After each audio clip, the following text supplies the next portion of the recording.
Pour ça aussi, on pourrait chanter Dalida et Alain Delon, Françoise de Gois, paroles sur la 69. Mais bon, alors puisque vous êtes ma Dalida, je vais vous me mettre. Mon Renato, je vous adore. Je vais essayer de faire Alain Delon, la voix grave et le physique en moins certainement, mais l'audition très attendue de François Bayrou devant la commission d'enquête parlementaire, c'était hier 5 heures, long, absolument long.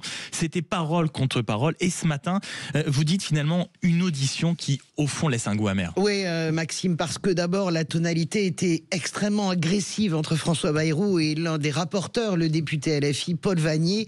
Agressive et même brutale, le Premier ministre accusant le second d'instruire un procès politique. Et d'ailleurs, François Bayrou est arrivé, Maxime, vous l'avez vu, on se l'est dit d'ailleurs, parce qu'on a regardé comme des bons élèves jusqu'à la fin, et on s'est dit, ouh là là là là, ça y est, François Bayrou arrive, paf, il pose sur sa table le livre La Meute, bien sûr dans laquelle il y a un portrait très à charge de Paul Vannier, pour essayer de décrédibiliser la méthode Vannier. Et rappelons simplement que le livre de La Meute, c'est un livre à charge contre LFI, Jean-Luc Mélenchon, et les très bien documenté, mais absolument, il y a un portrait très très dur de Paul Vannier. C'était mesquin et un peu à côté de la plaque. Pourquoi est-ce que je dis ça? Parce qu'on rappelle que c'est une commission d'enquête transpartisane et que celle qui aura été tout aussi acérée, voire plus que Paul Vannier, eh bien c'est Violette Philbout, renommée, moi hier soir, Speedbull, pour l'occasion, ouais, parce que toujours très calme, très en surplomb, elle a posé aussi toutes les questions qui fâchent. Amertume également, Maxime, parce que finalement, rien n'est sorti de cette audition,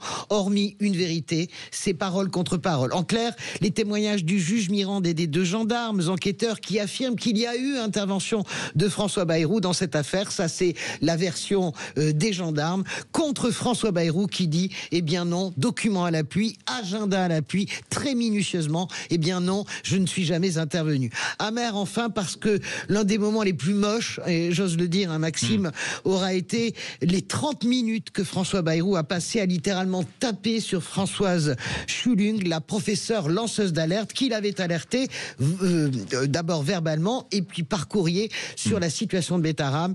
La meilleure défense étant l'attaque. Et bien cette attaque-là du Premier ministre était beaucoup trop dure, à mon avis. Est-ce que pour autant, vous avez eu la sensation de voir émerger un vainqueur dans cette joute verbale permanente et politique hier soir? Écoutez, 5h20, François Bayrou, il a certainement gagné, Maxime, le droit de continuer un peu à Matignon. Vous savez qu'il était sous la menace d'une motion de censure, mais sa défense minutieusement préparée pendant 5h20 ne permet pas de dire de manière tranchée qu'il a menti sous serment. Dès lors, comment censurer un Premier ministre juste sur une question morale? C'est impossible. Ceux qui ont perdu, en tout cas, Maxime, on peut se le dire, ce sont les victimes. Et il suffisait d'entendre les réactions, notamment d'Alain Esquer hier soir, pour comprendre que les victimes sont passées au second plan. Pourquoi? Parce que François Bayrou, il a basé l'ensemble de sa défense sur le fait, et probablement le ressent-il ainsi, qu'il est victime. Il est victime, lui, d'abord et avant tout, d'un complot politique. Et puis, finalement, les perdants sont les institutions politiques.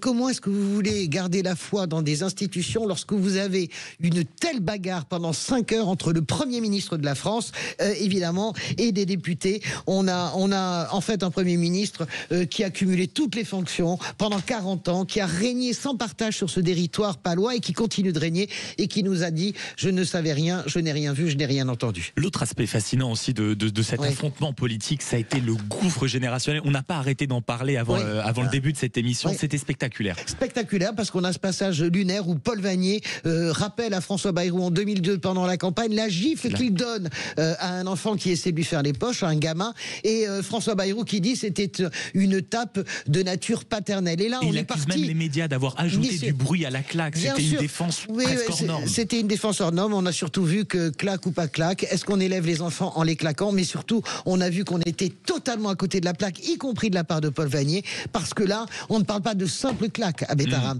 On parle de châtiment corporel très dur et puis de viol, tout simplement. Donc, moi, j'ai trouvé vraiment cette audition pathétique des 2 côtés.